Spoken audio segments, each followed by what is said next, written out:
په دې کې دوه لاینه دي. یو لوډ دی معنا ګرم تار پکښې دی چې زورور تار دی. یو چې دی نیوټرل دی معنا دا دی چې کرنټ کې نسته. اوس دا معلومه واقعا په دې کې کرنټ شته نسته.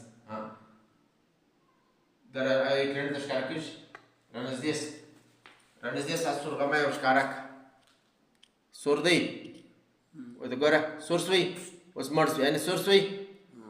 اوس په دا بل تار کې کرنټ نسته ودلیدی پای کې سور دی ښکاره کېږي سم.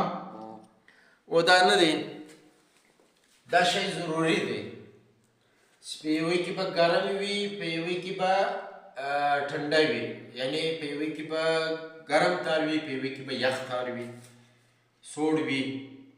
اوس نصیدی په دې کې بیا اوس سمجھاوم ته را نزدیک دلته درې شیان ورکړي دي 3 پوینټ دي. په دې کې چې دی ایل لیکلی دی په دې کې چې دی این لیکلی دی. ګوره این لیکلی دی این ښکاره کېږي په سایه دی دا این دلته دی دلته ایل دی ښکاره شوي. دا چې دی ارت دی ای لیکلی یي. ارت چې دی خپل ځای دی. ارت چې دی موږ له مځکې سره ارت کړی وي یا له ټرانسفارمر سره چا ارت کړی وي هلته په مځکه کې دننه وایر تللی وي بیا نو چې دی ارت چې دی لوډ کنټرولوي 11000 لوډ وي نور لوډونه وي بجلی باندې دغه نه راځي دلته لوډ خرابي بیا نه ډېرې پېښېږي او انسانان هم ډېر نه کیمري. ارت ډېرې فایدې دي. ارت دلته زموږ په علاقه کې نشته خو بهرحال کېدای شي چې ځای په ځای وي.